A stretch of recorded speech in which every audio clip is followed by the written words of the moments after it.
rezeki akan datang dengannya ialah membawa kebahagiaan. Kita akan hidup dengan bahagia.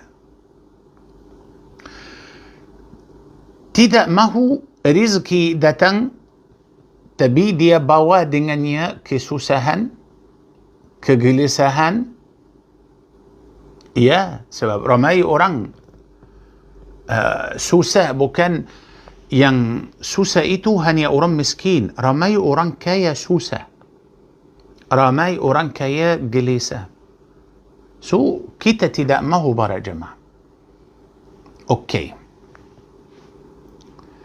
Dua akhlak itu, yang pertama ialah amanah.